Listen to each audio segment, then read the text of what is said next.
Ẹ káàbọ̀ sórí ìkànnì wẹ́fọ́ abalẹ̀ fún adáadáa fídíò tó ń ṣó lẹ́gbẹ̀ẹ́ wa a sì máa play fún yín ẹ̀wò gángan ti sọ mẹ́wàá ṣẹlẹ̀ ní ló máa jáde tó tú ọ̀pọ̀lọpọ̀ àṣírí kí lè àwọn àṣírí tẹ̀lé yìí tún nínú fídíò tó ń ṣó lẹ́gbẹ̀ẹ́ gbogbo ẹ̀lẹ́ máa náfààní láti jẹ̀gbádùn lẹ́kùnrẹ́rẹ́ lórí ìkànnì yìí tó bá ìgbà kọ́kọ́ rí tẹ̀ ń darapọ̀ kọ́ni ẹ bá subscribe kí like comment kẹ́ share ní máa jẹ́ wá fàní content nígbàkúgbà lórí èkó tàbá fi lè tẹ̀lé máa fi ṣọgbọ́n ìmọ̀ àti òjẹ́ mi sọ pé fídíò wọn alẹ́ ìta máa play fún fídíò náà rèé ẹ̀ka ṣùgbọ́n abẹ́kọ̀ọ́. ọ̀gán olórí ogun ni ọlọ́rọ̀ ni ó ti kẹ́rù wọ́n ní ṣùgbọ́n adẹ́tẹ̀ ni.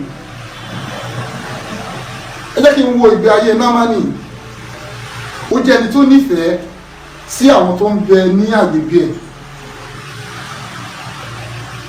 torí tí ò bá nífẹ̀ẹ́ nínú àwọn tó kó lẹ́rú ọmọ ìkan nínú wọn ló wòye námánì ìbádẹ́ lọ jẹ́ lọ rí wòlíì Israel ara ìbádẹ́ ìyá ọ ẹ̀tẹ̀ ìbádẹ́ wò sọ ọmọ kékeré bí sọ pé ọmọ kékeré ọmọ ẹrú ni ọ̀tọ̀ ni ẹni tí a kó lẹ́rú ọmọ ẹrú ó kéré gan sí ohun tó yẹ kí námánì gbàgbọ́ ṣùgbọ́n a lo ìránṣẹ́ yẹn fún námánì. mo wà nínú ìwé 2 Kings chapter 5 ó tẹ̀síwájú ọba ti ránṣẹ́ ó kẹ́rù pé àbí ìsàlọ́sọ́dọ̀ wòlíì ohun tó dẹ̀ tọ́ ẹ̀tọ́ tó dání tí a bá ń lọ sí ọ̀dọ̀ wòlíì ká má lọ lọ́wọ́ òfo ká mú nǹkan dání lèmi àní kí ló ń jẹ́ wòlíì mo lè fi gbogbo ẹni sọ pé èmi gẹ́gẹ́ bí èèyàn kan apostle ni mí. wọ́n dé ọ̀dọ̀ wòlíì ohun tí wọ́n pè ní ìyanu ni pé ohun tó ya ìránṣẹ́ Ọlọ́run lẹ́nu tó ya ìwọ gangan lẹ́nu náà pè ní ìyanu. wọ́n dé ọ̀dọ̀ ìránṣẹ́ yìí ohun tí wọ́n wò ní pé bóyá wòlíì ò tiẹ̀ jáde sí wọn kó gbọ́ wọlé wọn kí àìsàn yẹn sàn torí ó gbàgbọ́ nínú ìròyìn tó ti gbọ́ pé à ń lọ sí ọ̀dọ̀ wòlíì náà nígbà tí wọ́n débẹ̀ wòlíì Ẹ̀láṣà kò tiẹ̀ jáde sí ó ní lọ wẹ̀ ní etí odò ìránṣẹ́ yẹn ń wò pé pẹ̀lú bóun ṣe lọ́lá tó yìí ìránṣẹ́ yóò jáde sóhun kò tiẹ̀ yọjú kó wo oríṣiríṣi nǹkan tó ń wò ní ìyọjú sí o lọ́wọ́ ẹ̀ létí odò. Ọlọ́run lo ìránṣẹ́ yẹn fún pé tí bọ́ ní kẹwẹ́ ni ẹ lọ́wọ́ ẹ àti yìí ó dẹ̀ gbọ́ràn sí àṣẹ tí ọmọ tó ń tẹ̀lé tó ń tì í yẹn ìyẹn mo sọ pé ó jẹ́ tó nífẹ̀ẹ́ tí ọmọ yẹn fi lè lẹ́nu ọ̀rọ̀ níwájú ológun. ó wẹ̀wẹ̀ odò ẹ̀jẹ̀ námánì sùn bíbélì sọ pé ó dàbí ọmọ tuntun. ó wòye gbogbo tó ń kó wá ó ń kó fún wòlíì gẹ́gẹ́ bí ẹ̀kọ́ gẹ́gẹ́ bí ètò tó yẹ ká ṣe fún wòlíì ní ìgbàkúgbà tá fẹ́ lọ sí ti wòlíì ó yẹ ká ní ẹ̀bùn kan dání kí a lè fi gbáre ká lè gba ilé lọ́wọ́ wòlíì. ibi tí mo ń lọ rèé wòlíì wá sọ pé ní àkókò yìí o ẹ̀mí Ọlọ́run pé wọn gbọdọ̀ gba ọrẹ kọ́kọ́ gbogbo tí námánì kó wá wòlíì ò gbà kọ́kọ́ ń bẹ̀. námánì wọn lọ bí kí a sì ṣe wòlíì nìyẹn pé adúrú ìyanu tí Ọlọ́run ṣe yìí ó mọ̀ yẹ káwọn gba ẹ̀bùn ó mọ̀ yẹ káwọn ní ìpè nínú ẹ̀. ìpàrọ̀ aṣọ tó wà lọ́wọ́ námánì ó lé 10 pẹ̀lú ẹṣin pẹ̀lú oríṣiríṣi tí wọ́n kó wáyé ṣé wọ́n á lọ láì gbà kankan bí kí a sì ṣe méré nìyẹn ló bá ta sọ́nà ló ń lọ ṣẹ̀pẹ̀pẹ̀ àwọn tó gun ẹṣin eré ni Gíásì mú Námánì bojú ẹ̀yìn ìránṣẹ́ wòlíì kan lélẹ́yìí ó ní farabalẹ̀ farabalẹ̀ farabalẹ̀ ọ̀gá òun ló rán wá o oníkan mú pàrọ̀ aṣọ méjì wá o ìwọ náà ló farabalẹ̀ ṣé ìwọ̀n bá tán kó gbà wá rèé níwájú Námánì bá fún ní pàrọ̀ aṣọ méjì ìwọ̀n bá tó lè gbé ó ti gbé ó padà sílé.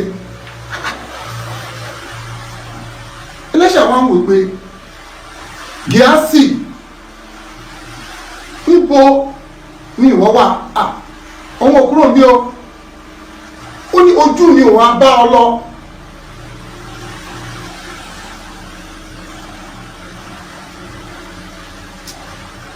mo gbàdúrà gbogbo etí tó ń gbọ́ mi ohun tí ẹ máa dáwọ́lé tó máa ba ìrandíran ẹ jẹ́ ò ní dáwọ́lé. ọ̀rọ̀ dẹ̀ jáde lẹ́nu ìránṣẹ́ Ọlọ́run ẹ̀tẹ̀ Námánì kó lẹ̀ mọ́ bí ẹ̀tẹ̀ ń ṣe lè mọ́ kí a sì dé ní eléyìí. mo rọ̀ yín mo bẹ̀ yín tí ẹ bá rí ẹni tí ẹ̀tẹ̀ ń bẹ ní ara ẹ̀ di èní eléyìí àbí tí ọwọ́ ẹ̀ dàbí ọwọ́ adẹ́tẹ̀ ẹ̀ ti mọ̀ pé ìran Gíásì ìgbà yẹn rèé o ìran ọkọ ló ń dẹ́tẹ̀ o ṣùgbọ́n torí pé ó gba ẹ̀bùn ní àkókò tí kò yẹ kó gba ẹ̀bùn ẹ̀tẹ̀ Námánì ó dẹ̀ lè mọ Gíásì. ọ̀rọ̀ àwọn èèyàn mẹ́ta ìlú tẹ́ka gbé yẹ̀wò irú èèyàn wo ni Gíásì? ìránṣẹ́ Ọlọ́run ni ọkùnrin takuntakun ni Ọlọ́run ti ń lò ó a máa ríran ṣùgbọ́n ojú kòkòrò ó bà tiẹ̀ jẹ́ àìláre ṣàtúnṣe ó bà tiẹ̀ jẹ́ kì í ṣe ojú kòkòrò nìkan wọ́n ní àkókò yìí ẹ̀mí Ọlọ́run sọ pé wọn ò gbọ́dọ̀ gba ẹ̀bùn lọ́wọ́ ẹnikẹ́ni ṣùgbọ́n ó ṣojú kòkòrò. ibi tí mo wá ń lọ rèé fún gbogbo àwọn táwọn justice oṣù kọkànlá rèé ó kù díẹ̀ oṣù méjìlá pé àwọn kan wá ń pinnu pé àwọn fẹ́ ṣe remembrance àwọn fẹ́ dá ní ọmọ tí wọn ò tíì sí ní òkú tó ṣe wà ní mọ́ ní ọmọ tí ò tíì wọlẹ̀ wọ́n fẹ́ ṣe ìrántí wọ́n fẹ́ ṣe ọ̀nà táwọn lè gbà nìyẹn ṣùgbọ́n mo wá ń sọ fún wa ní àkókò yìí kò sóhun tó burú ká rántí pé àkókò báyìí ni wọ́n dẹ́mi ìránṣẹ́ ní ègbodò kò sóhun tó burú wípé a ti ẹ̀ fi ẹ̀hónú hàn ní ọjọ́ yẹn ṣùgbọ́n ohun tó burú ni wípé ká dá ayẹyẹ sílẹ̀ láti fi wá owó láti fi wá frame kán pé àpèjẹ ohun tó burú jáì nítorí pé ọmọ náà ò tí ì wọlé ní àkókò yìí kò ń ṣe ohun tó lẹ́tọ̀ọ́ sí ẹnikẹ́ni láti ṣe. mo rọ̀ wá nílé lóko àkókò rèé tí a ò gbọ́dọ̀ gba ẹ̀bùn gẹ́gẹ́ bí ohun tí Gíásì ṣe tí a bá wá rẹni tó dúró ní ìdúró pé òun fẹ́ gba ẹ̀bùn yẹn ó fẹ́ kó bá ara ẹ̀ bíi ti Gíásì ó di adẹ́tẹ̀ ìyàwó ẹ̀ dadẹ́tẹ̀ àwọn ọmọ ẹ̀ dadẹ́tẹ̀ ìrandíran ẹ̀ dadẹ́tẹ̀ torí pé Gíásì ò sí láyé mọ́ ìran Gíásì ló ń bẹ láyé ọ̀rọ̀ jáde àṣẹ tẹ̀lé gẹ́gẹ́ bí àpọ́sù mo sọ ẹnikẹ́ni tó fi àkókò yìí tí ẹ̀mí Ọlọ́run sọ pé ká má gba ọrẹ yìí tó bá sọ pé ọrẹ lòun fẹ́ gbà ẹ̀tẹ̀ tí Námánì bọ́lẹ̀ jọ́sí tí Gíásì gbé ó máa di tìran wọn torí ohun tó ń polóko lẹ́kún ni àparò fi rẹ́rìn o.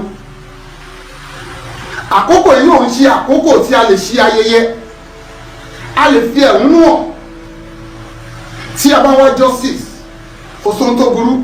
Ṣùgbọ́n pé wá ń pe àpèjẹ, à ń pe olórin gangan, mo tún sọ, àkókò rèé tí kí a sì gbọ́ rẹ tí gbogbo ìrandíran ẹ̀ ń dẹ́tẹ̀ o. Ẹnikẹ́ni tó bá dánwò kó má bàa kó bára ẹ̀ àti kó bá ìran ẹ̀ tó ń bọ̀.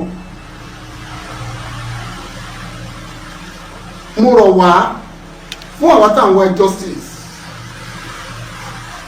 Èmi Joseph Alọ́ba,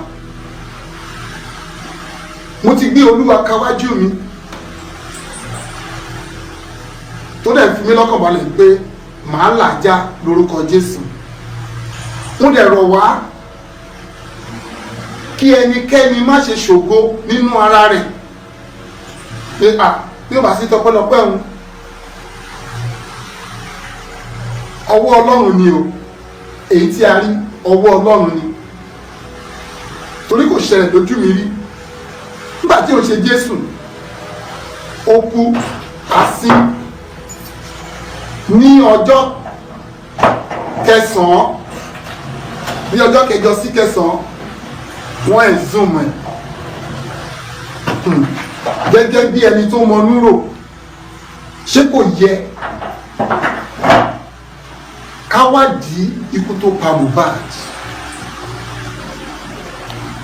Tí a bá wá fẹ̀gbọ́n hàn lórí pé à ń wá ikú tó pa Mohbad, kò sóhun tó burú. Àkókò iná la lè sọ, a fẹ́ wá ìdí ikú tó pa Mohbad.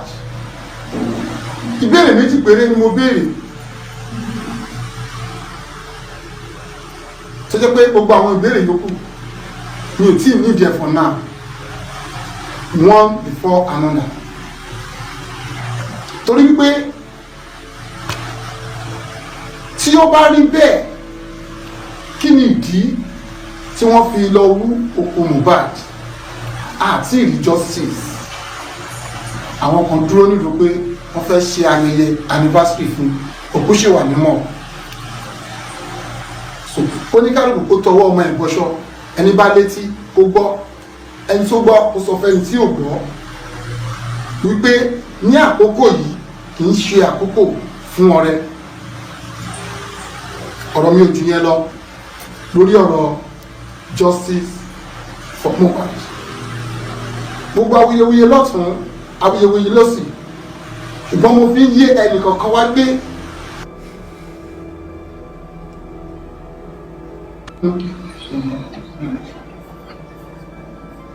ọ̀rọ̀ ẹ̀ sọ pé ẹ máa tẹ̀síwájú, kírísítẹ́nì ológun. Èmi mọ̀ wípé ègún ti ń dédé àti yọ, tí bàtà bá dẹ̀ ti ń dún pọnlá, ó ṣe tán tó fẹ́ ya, ogun yẹn ṣe tán tó fẹ́ ṣẹ́. Kí gbogbo wa ká ní ìgbàgbọ́ nínú Ọlọ́run tí a ní ìgbàgbọ́ sí, tó fi rọ́wà gbedé tó dé yìí, òun náà lè ní sinmi lé.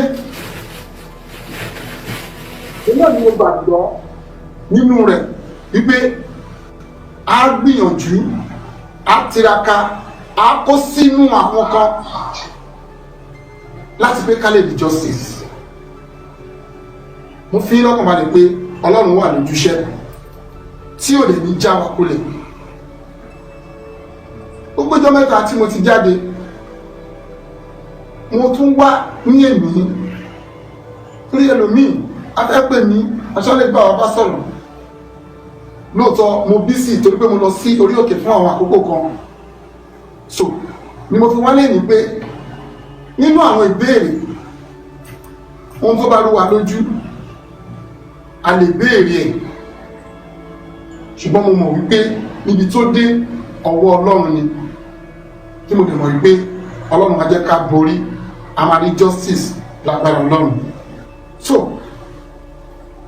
ọ̀rọ̀ mi ò jù yẹn lọ, kó ní kálùkù kíyè sára. Tó bá sọ pé ogun Ọlọ́run, àkókò kan mo sọ ọ Dáníẹ́lì, àwọn tí wọ́n dìtẹ̀ tí wọ́n di Dáníẹ́lì sínú ìwò kìnnìún, ó ṣe mí láàánú kì í ṣàwọn yẹn nìkan ló kó bá ó kó bá ọmọ wọn àti ẹbí wọn àti ìrandíran wọn. ogun Ọlọ́run lèyí o kì í ṣe ti ènìyàn o. Àkókò yóò sí fún ọrẹ, àkókò yóò sí fún celebration kankan. Ẹ jẹ́ kí gbogbo èèyàn kan support mi fún justice for Mohbad láti fi ẹ̀múnú hàn kán mọ̀ wípé ohun tó ṣẹlẹ̀ yìí ejò lọ́wọ́ ní. Ikú tí Mohbad kú kì í ṣe kú àtọ̀dọ̀ Ọlọ́run, kò ṣe kú àtọ̀dọ̀ Ọlọ́run. Kò sí ìgbà àti àkókò, mo gbọ́rin ẹni, mo rí àwòrán ẹni, á dàbí pé ó ṣẹ̀ṣẹ̀ kú ni. Ẹ ti mọ̀ pé ọwọ́ Ọlọ́run lélẹ́yìí. Ọ̀pọ̀lọpọ̀ ló ti kú lẹ́yìn ìgbà tí Mohbad kú tí wọ́n jẹ́ olókìkí, ṣùgbọ́n ìyàtọ̀ kan wà tí Ọlọ́run fi sí Mohbad lára. Tẹ́ bá kíyèsí àwọn ọ̀rọ̀ tí máa ń sọ, kẹ́ bá wo ti àtẹ̀yìnwá pé ọ̀rọ̀ kú Mohbad idà olójú méjì ni, idà olójú méjì ni. Tó bá mọ rere tó ṣe ó léwu. Yẹn bí lọ gbogbo àwọn tó mọ òtítọ́ nínú ohun tó pa ọmọ yìí kí wọ́n jáde kí wọ́n sọ lọ́rọ̀. Ẹlòmíràn gbà bàbá gan rìn dín, àwọn lẹ́gà tí mo rìn dín, who are them, who are those? So ó wù mí ká ti rí justice ká dẹ̀ sí Mohbad, ṣùgbọ́n a ò lè mọ́jú Ọlọ́run lọ, àdìlágbára tó jọba. Torí lójú ẹlòmíì pé bàbá yìí ó yẹ kó fò báyìí, kó ṣe báyìí, kó ṣe báyìí. Bẹ́ẹ̀ ṣe ń rò èmi náà ń rò, ṣùgbọ́n níbi tí Ọlọ́run náà wà lọ́wọ́ dé ni mo fi gbogbo ẹnu sọ fún wa wípé Ọlọ́run ló wà lójúṣẹ́ o, oore ọ̀fẹ́ Ọlọ́run là ń jẹ o. Níbi tí a bá dé yìí, níbi tó dé yìí gangan, oore ọ̀fẹ́ Ọlọ́run ni. Náà mo rọ gbogbo àwọn tá a fẹ́ béèrè ilé ká béèrè tí ó mú ọgbọ́n dání, tí mo dẹ̀ ní ìgbàgbọ́ pé èmi máa dá gbogbo ìbéèrè wa lóhùn bó ṣe tọ́ àti bó ṣe yẹ. Torí pé mi ò fi kò sí kíní kan bí awo nínú justice for Mohbad. Wọ́n múlẹ̀ ní ó dálé awo, kò sí awo kan nínú awo ẹ̀wà, kò sí ọ̀rọ̀ májẹ̀ngbọ́ kan nínú justice for Mohbad. Tó bá náà tí àyè fi pamọ́ tí ẹ jẹ́ kí ẹ̀yin ìta gbọ́, ó nídìí àti túmọ̀ ká lè ṣe àṣeyọrí lórí ẹ̀yìn. So bóyá mi ò tí ì dalẹ̀ ìwọ ló dalẹ̀, ẹ bá wọn dalẹ̀ lọ́la. Mi ò sí nínú ọ̀rọ̀ justice for Mohbad. Gbogbo tí a ṣe ó wà transparent. That is the reason tí mo fi lè wá síta láti sọ fún gbogbo wa pé ẹni tó bá ní ìbéèrè ó sọ. So màá fi àkókò yìí pé brother Hitch láti interpret. Wọ́n ti ṣe ní èyí tá a ti ṣe sẹ́yìn, kò dẹ̀ ti fẹ́ ń tọ́jú ẹ̀yìn tí wọ́n wà lọ́wọ́ láti gbé ohùn sókè láti fún wa ní interpretation ní gbogbo tí a ti sọ. Ẹ ṣé gan-an. Thank you. Yes, sir. Yes, sir. Sir. Good evening to you, ladies and gentlemen. Thank you so much for joining us today on this platform. It's been a while. It's necessary for Baba to come out today to come and address some issues. So, for the sake of those who don't understand Yoruba, I will just do a little interpretation as to what Baba has just said during his monologue, his introduction. He started by showing us a story from the Bible of a particular servant of a prophet, a man that was sick of leprosy, and the prophet himself. 3 people involved in the story. Also, there was a particular young lady who actually advised the man that was sick of leprosy to say, come, let's go and visit the prophet. But we are not going to visit the prophet without actually going with a gift. and the man that was sick said, okay, that's no problem, we'll go with the gift. He went with the gift of clothing and other materials like that. But when he got to the prophet's place, the prophet just instructed the man that was sick and told the man that was sick, he said, okay, go to the river and dip yourself inside 7 times. And the man did so with faith. He was healed. Then he came and told the prophet, these are the gifts that we have brought for you, because we understand the fact that we cannot come to you as someone who needs God's healing without bringing without bringing something. Then the prophet said, no, this is not a time for gifts. Whatever it is that you have brought, take it along with you. There is no need for it. But as they were going, the servant of the prophet who saw some of the gifts that the man brought to the prophet was like, no, I'm not going to allow this gift to go like that. I will just follow and go and get some of the gifts. So what he did was that he followed the prophet. He followed the man that was healed now of leprosy. So when he was going, he told the man, he said, my master, which is the prophet, has asked me to come and collect some of this gift from you. He was shouting, and the man was like, no problem, we actually brought it for the prophet. So if the prophet is sending you to come and collect it again, that's no problem. So they gave the servant of the prophet, they gave him some of the gifts. So when he was coming back, the prophet now confronted his servant and told him, where are you coming from? And the servant of the prophet was like, no, I didn't go nowhere, I've been here all the time. And the prophet told his servant that, didn't my eye follow you as you were going? Didn't my eye follow you as you were going? And the prophet proclaimed on his servant that the leprosy that left that man that was sick is gonna fall on you.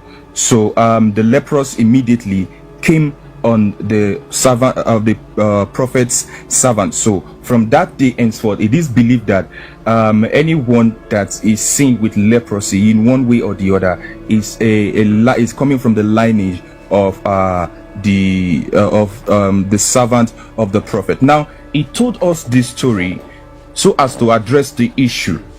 It is being known, and it has also been published on the daily newspaper coming to the from the family of Mohbad, that there are some people that are planning to celebrate, to have 1 year anniversary of Mohbad. And Mr. Joseph Aloba told us that story to address the issue that something like that should not come up. We are yet to get justice. That anniversary or whatsoever it is not time to do anything like that. He said whenever he sees Mohbad's picture, or he listens to his music, or he's passing by somewhere and he hears his music, it's always bringing sadness, it's always taking his joy away. He now said, is it what is taking my joy away? Something that is giving me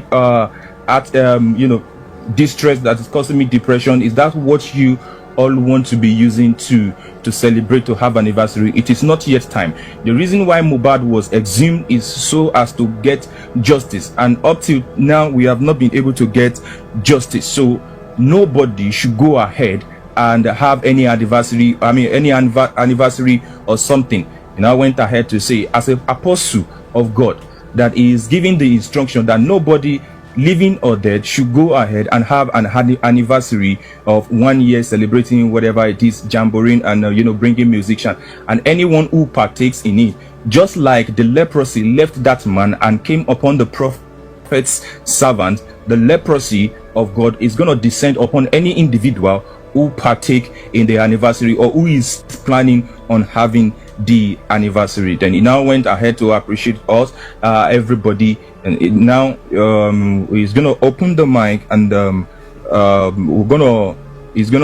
are gonna be bringing people up, but he's trying to say, please let us ask questions that are that have to do with justice for Mohbad. It also went ahead to say, in justice for Mohbad, there is no secrecy. There is nothing like a secret in justice for Mohbad. Everything is open He's out there. He said some people are telling him, do this, do that, do this, do that. That it's not that he cannot do it. He's doing the ones that, you know, he's being advised to do. And as he is not powerful than the government, he is going to follow the due process to make sure that he does not come against the law in getting justice for his son. So we'll be bringing people up. He said, just like I said, there is no secrecy. If you have any question, come up and ask your question. Please, one question at a time. Just ask your question, and let's check it briefly. You know, today is Sunday. Baba has gone out for service. Yes, sir. Thank you, sir.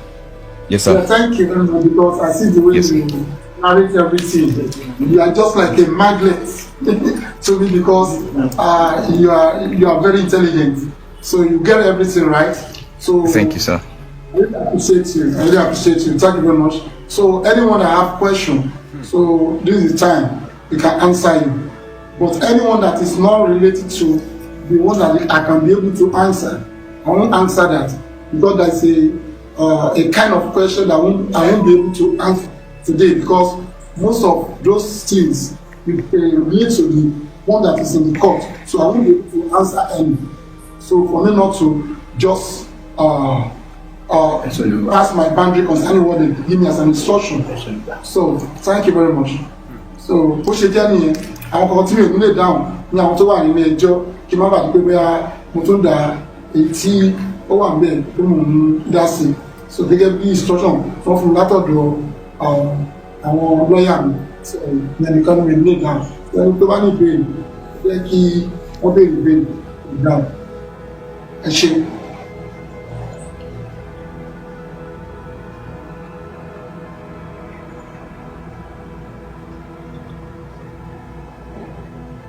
Okay, thank you so much. Baba, let me quickly make a correction. Today is not Sunday.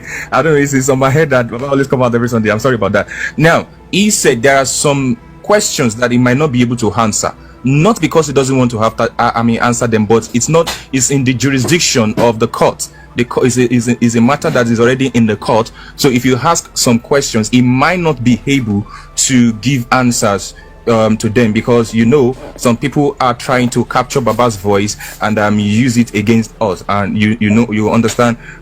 So when we come, let us ask some questions, but some he will not be able to answer because some matters are in the court of law. Thank you so much. And also, I have seen people complaining that we don't bring them up.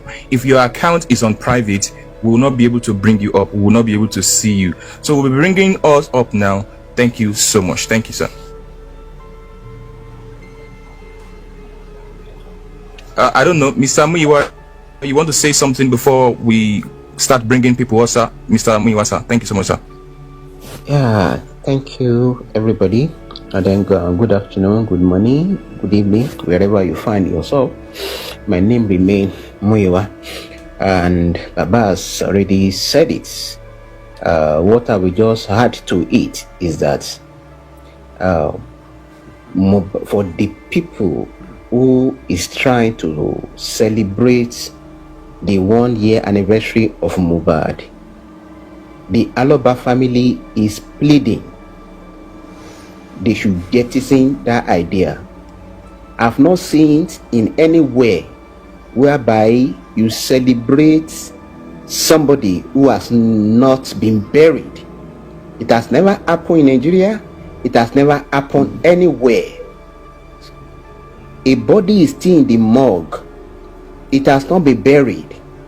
We have a situation whereby people, if your elderly one die, you put them in the morgue, and at the end of the day, you only do anniversary after the body has been laid to rest.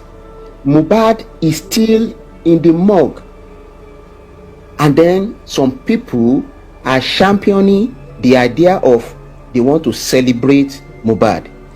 The Aloba family, the whole Nigeria, the whole world is kicking against that. It has never happened anywhere, and it will not start from Aloba family, that you are celebrating somebody that is in, that he is still lying in the morgue. He has never been buried. Please, anybody born of a woman that is thinking of doing such should desist from it.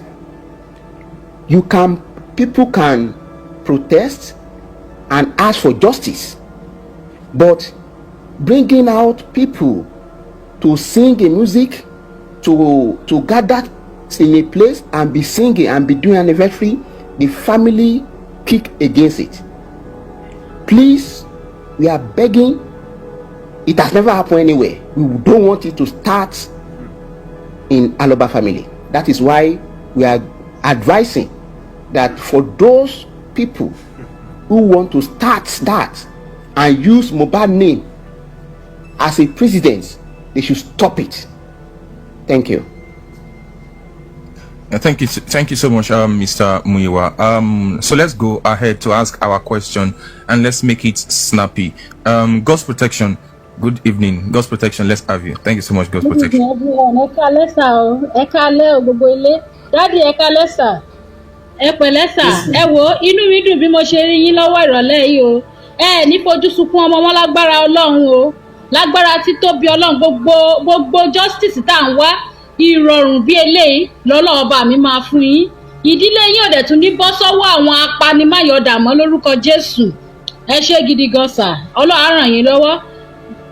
Ẹ ṣé gidi gan. Mo kàn fẹ́ dúpẹ́ náà lọ́wọ́ yín ni bí mo ṣe rí yín inú mi dùn. Larry Koko, hope you are hearing all this thing now. Don't ever try to do any remembrance. Wọ́n ti sọ fún everybody má ṣe remembrance. Kì í ṣe torí yín lọ́mọlọ́mọ ṣe kú ọmọ ọdún kan ni ọmọ yẹn wọn ò tí ì sí. Ẹ ń ṣe remembrance ẹ̀yin àgbà òfò. Ẹ lọ ṣọ́ra yín o. Bàbá ọlọ́mọ ti sọ, oh, you try any remembrance, adẹ́tẹ̀ ni o. Inú igbó ládẹ́tẹ̀ dẹ̀ ń gbọ́ straight forward. Igbó rẹ́rẹ́ ni. Igbó rẹ́rẹ́ ni lẹ́yìn. You try to do remembrance, you go to inú igbó ládẹ́tẹ̀ yín gbé. Àti ẹni gbé yín àfàyín lọ́wọ́ ni. Bẹ́ẹ̀ bá ṣe kúrò ní remembrance, bẹ́ẹ̀ lẹ́dẹ̀ ń wọnú igbó lọ. Igbó rẹ́rẹ́ ni o. Torí wọn ò rán yín iṣẹ́. Justice ẹ̀ bá wa wá justice. Remembrance lẹ́ ń ṣe. Ẹ kúkú sọ fún wa pé olè nìyí ẹ fẹ́ kówó lọ. Ẹ sọ fún wa pé ẹ fẹ́ kówó lọ. Jókòó Tádé olórí burúkú opportunity tí mo fi rí ti ẹ̀rọ lélẹ̀. Go and return Mohbad's property, Jókòó. Go and return it. Tí ayé ọba ti fẹ́ bàjẹ́. Òjíjíjíjí ọtún jí ajá. Olórí burúkú olè. Òjíjíjíjí ọtún jí ajá. Ọmúmúmú ọtún mú kápísọ̀dì Liam. Gbogbo ẹ̀yin tẹ́ fọ̀ bẹ́ẹ̀ yín jẹ́ bàbá yìí ní ṣọlá. Ladies and gentlemen, I'm going right now. I'm going. Okay. God's protection. Thank you so much. We don't want something that will start making Baba to start thinking. You understand? Thank you so much, God protection. Oni T or Obashikini, you understand? Thank you, God protection. Mommy Siju, let's have you. Mommy Siju, let's have you. Ẹ kú ọ̀rọ̀ lẹ́ bàbá o. Ẹ kú ọ̀rọ̀ ọmọ lórúkọ Jésù. Ọlọ́run ti nu omijé yín nù. Ẹ tún fojú sunkún ọmọ kankan mọ́. Ẹ dẹ̀ ní fojú sunkún lórí àìsàn lágbára Ọlọ́run. Mo kàn fẹ́ support ọ̀rọ̀ yín ni mi ní question. Nǹkan èèyàn kì í kéré nídìí ẹrù ẹ̀. Nǹkan tẹ́ ẹ fẹ́ lẹ ti sọ yẹn. Bàbá wa rá wọn tó jẹ́ pé tẹnu wọn àpò wọn náà ń jà fún. Èmi ò gbọ́ rí nílẹ̀ Yorùbá pé èèyàn ń ṣe ọdún èèyàn ń ṣe remembrance òkú tó sì wà lórí ilẹ̀ alààyè. So ẹ ti sọ ẹ̀yin lẹ́dẹ̀ lọ́mọ yín.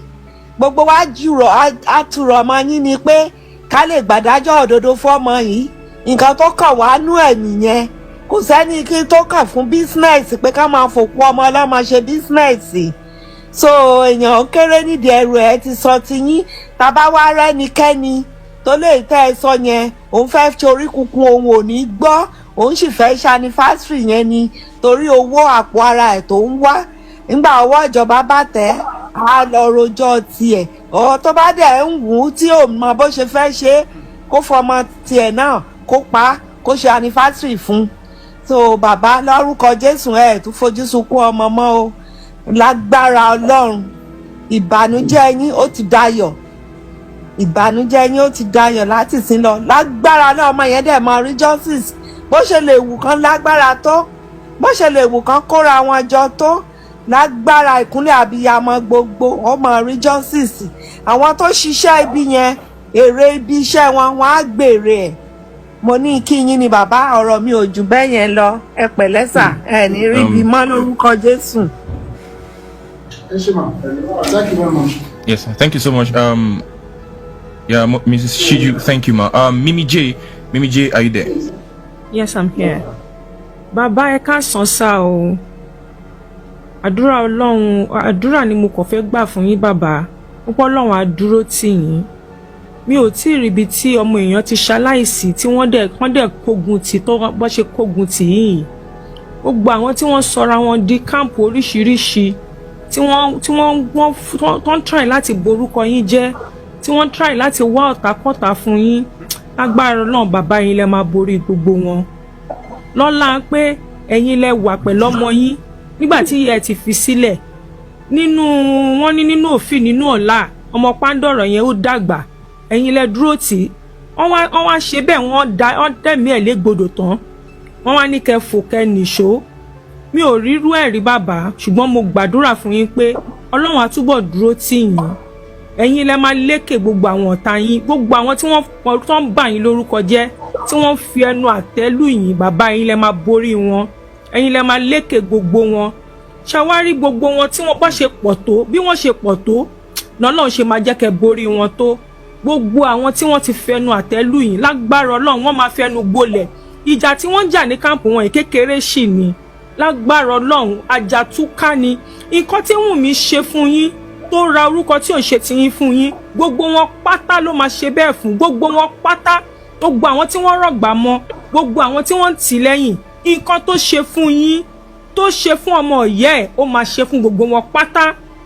Irú ìwà tó wù tó fi di pé à ń sọ pé ọ̀rọ̀ tẹ́ ẹ̀ ń sọ yìí kò add up, story yìí ò add up, tí wọ́n ní rá o, gbogbo èèyàn ni kí wọ́n wò, òun nìkan ni kán máa wò. Everywhere nílùú òyìnbó téèyàn bá kú pẹ́kẹ́ ní ikú àìtọ́jọ́, àwọn tó súnmọ́ jù nígbà tí ìṣẹ̀lẹ̀ yẹn ṣẹlẹ̀ ni wọ́n máa ní ó yá gbogbo yín ẹ wá sọ tẹnu yín. Níbi tí wọ́n ti wá sọ pé Wùnmí wọn ò gbọ́dọ̀ béèrè kankan lọ́wọ́ Wùnmí, mi ò rírú ẹ̀ rí. Anywhere in the world, bó bá jọkọ ló kú, bó bá jẹ́ ìyàwó ló kú, part 9 òun ni the first prime suspect ń pé kí ló ṣe kàtẹ̀ kọ́kọ́ mọ̀ pé bóyá ó kàn ṣèṣe ni o, bóyá ó kàn l'accident ni o.